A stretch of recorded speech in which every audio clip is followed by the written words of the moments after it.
How application procedures scare off talent. Maybe you heard of these moments where someone applies for a job, and no matter what kind of job it is always important how does the application procedure go, and that leaves a tremendously important impression. And I just received way too many emails in the recent past where people asked, could you please give a talk about leadership and application procedures, because we had so many bad experiences. So together today we're going to listen to 4 different examples. And by the way, I'm going to tell you about them. I'm not going to mention the names. I'm not going to mention the organization and companies, because that's not what we talk about. We are focusing on the process of a proper application procedure and how you win, develop, and retain talent. And especially in this podcast today, we're going to talk about how you win the talent. We don't want to talk down on organizations and just bash them. That is not something we have any benefit from. So what are the usual problems? I have four cases, and all these cases are real cases which people sent to me via email. Thank you very much for that. You find my email in the show notes of this podcast. Keep on emailing me. Everything is 100% confidential. Listen to all the episodes. I never mentioned a single name or a single organization. So problem number 1, someone applies for a job. And no response. So the person applied via email, and of course I know some people say, well, I don't like when they apply via email. There are better methods today. There's software in place. Yes, I know that. There are upsides and downsides to this kind of software. It is still a viable method to apply via email. And some people say, I like to receive an email. It is a bit more work, but I see are people able to write properly, which might be important for your job. How is their personality like? Maybe they showed something very personal in the application document. So some people like email, and of course it's a different topic to discuss about the aspect, does it make sense to get applications via email? But this case, application via email, no response for a week.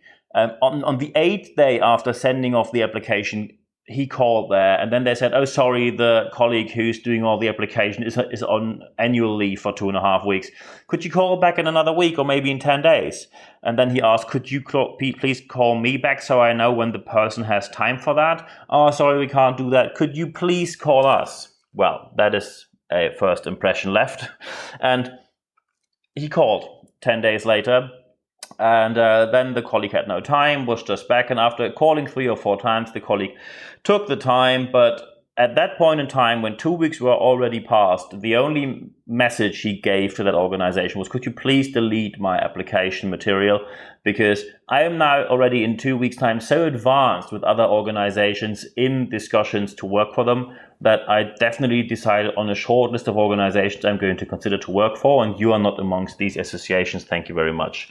So problem number 1, no answer. By the way, of course, people will now say, oh, HR messed it up. No, HR didn't. It was not HR's fault. There were so few people working in HR that with the daily doings already they were overwhelmed. Not because they were not skilled. It was simply too much to do. But senior leadership refused to hire another HR person. So the senior leadership then expected that not only with the very few people on board, they had to do all the daily tasks. No, applications were on top of that. So of course it fell through. It was not HR's fault here. Problem number 2, someone applied and they had a proper website set up which you had to fill out. And these websites often are way too long. And the record we had so far, someone clicked on a link, apply here, and they did. And then on the bottom of the website, it says page 1 out of 41. 41 pages of application. And I'm not talking about a C-level job. By the way, C-level jobs are not given away by an application, or hardly ever given away by an application website anyway. So when you see how little thought is put into these kind of application processes. And they were asking all kinds of questions, related or not related, and even outdated technical requirements like, oh, could you please upload your CV here, including a picture, which, by the way, in many countries is illegal to ask for. When we ask that organization, why did you do that? They say, oh, we like to see someone's face. Look, when the law says you can't. You can't just decide by yourself that you want to see someone's face. And quite frankly, when you want to see someone's face, I have a couple of ideas what you want to derive from them, and not a single one of them is an idea I like.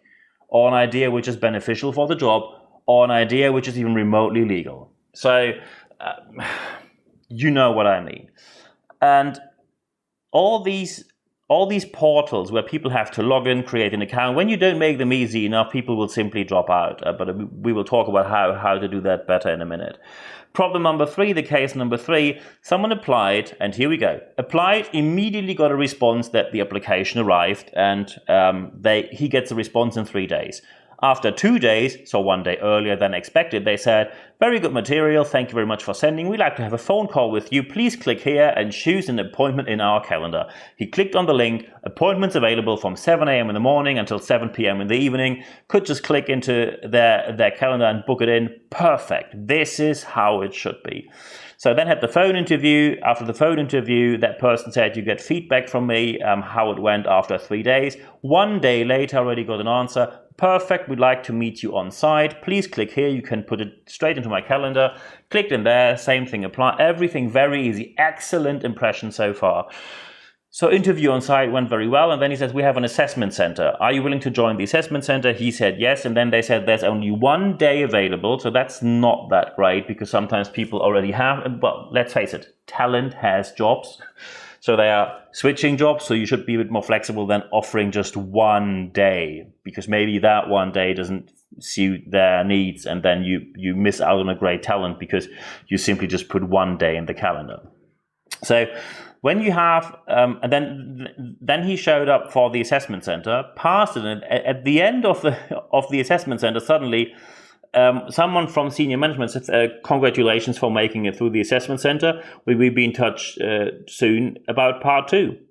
And he said, "Excuse me? What do you mean with part 2? He said, "Oh, by the way, it's a 3-part assessment center. This one was about internal communications.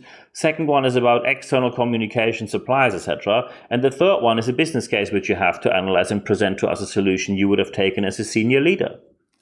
And he said on site, "Thank you very much. I hereby leave the application rounds." And by the way, 90% of the people in the room who passed the assessment center did exactly the same.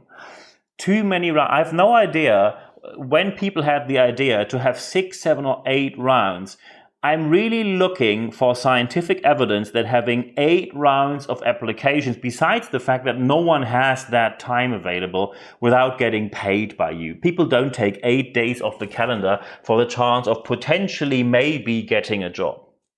So after you scared them off only by the amount of rounds you put into the assessment center, people of course gave bad scores on the known website, for example, glassdoor.com. And the comments from the employer were horrible. Oh, and I just give you some examples. And these are either that there was no comment, which is always the worst choice.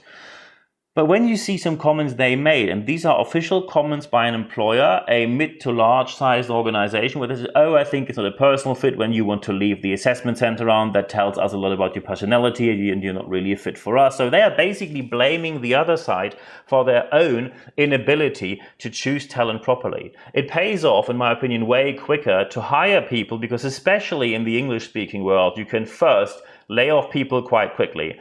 And second, with an assessment center, you want to test for skills, but you can see the skills when they work for you. Of course, it costs a bit of money, but now you can calculate what the reputation damage cost you by sending off 8 or 9 people who simply said, "I'm not going to sit here for another 3 days going through pointless assessment centers." I don't want to say assessment centers are bad. Some of them are very good when they're set up professionally. Many of them are not good because they consist of very artificial and made up scenarios, and quite a few of them are really bad because they're completely arbitrary and based on people's assumptions and personal impression, which is not only heavily biased but also completely arbitrary with the result you get in the end. So don't have too many rounds when people should apply. Make it easy for them to apply.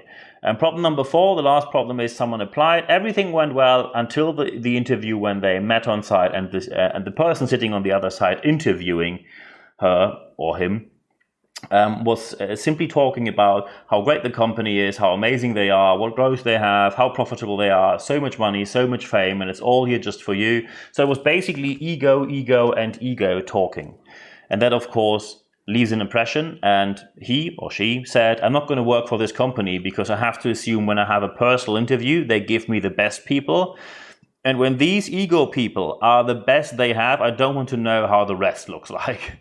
So how to do better? That is always the main question. And there are 5 aspects which you should do better. Number 1, automate everything that you can automate without losing personal touch. So, for example, when someone applies, they need to get an automatic response, so they know things arrived at your service on your side. When people need to choose an appointment, don't do email back and forth. Simply send them a link and they can click into a calendar. That's really easy to do. Use the system. And of course, the more important the job is, the more important the personal contact is. But of course, you need people on staff who are able to do the phone call. So make it as personal as possible. But some things are just quicker doing them automatically via a link or via an email with an automatic confirmation or a link that leads to your calendar. They are easier because it takes way more time, really annoying time to do that on the phone. So do everything automatically, which you can, but keep the personal touch. Step number 2, from the very beginning, be 100% transparent how the application process will be. Either the first automatic response says, these are the rounds we're going through, and then some people might say, I'm not going to do this, which is perfectly fine then it's really not a fit. But people need to know from the beginning what they sign up for. Step number 3, only ask what is really necessary. I was shocked when I saw a luxury department store, worldwide known in London, having an application portal with only 5 pages, and the 5th one is optional. And when I saw, it is optional, but let's face it, why do you ask these questions when you don't want to base your decisions on it? So, and suddenly, because someone sent that to me, and I honestly thought this can't be true until I found the confirmation that it is true, because they even admitted it. The optional page was asking, for example, what is your religion? What is your sexual orientation? What is your family planning? How many children do you have? Are you married? Are you not married? What is your living situation? Do you live in a flat share, in an apartment? So, really weird question that have nothing to do with the job, and everything you derive from that is, by the way, this is illegal in most countries, and everything you derive from that is questionable and at best, and shows a lot about your ethics. So step number 3, as I just mentioned, only ask what's really necessary. Step number 4, time is important. You have 28 days or less to win talent. Let's face it, after 2 weeks, most of the talent has decided where they want to go, or at least they have a short list.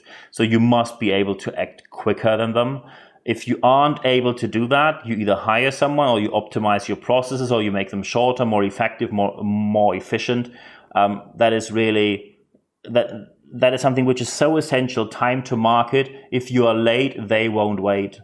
That is a very simple phrase here. And step number 5, people commit as soon as you have professional people dealing with them. Train your people to do interviews properly. I have done, for an American company I work for and for my own business, hundreds and hundreds of interviews, either for my own organization or other organizations. I train people professionally to do that. It takes 1 day or 2 of a workshop, and it's really not rocket science. So train them to do it professionally, because, and now there's something many people will not like who work in HR, doing interviewing is marketing and sales for your organization. And maybe you heard about the phrase, I don't do sales because I work in HR. As soon as you pick up the phone and you talk to someone who wants to work for your organization, what you do is marketing. What you do is sales. You are the face to someone who wants to work with you. And whatever you do leaves an impression. So that means you need professional training for that, and you must be able to do it so professionally that they say, you are the organization I want to work with. And no worries, doing it the right way is really fun. It has nothing to do with sleazy sales techniques, really not. So get professional training for that, because then you're ready and set up to perform at the best level possible. I wish you all the best implementing that in your organization. And for this week, for me, there's only one thing left to say. Thank you very much for your time.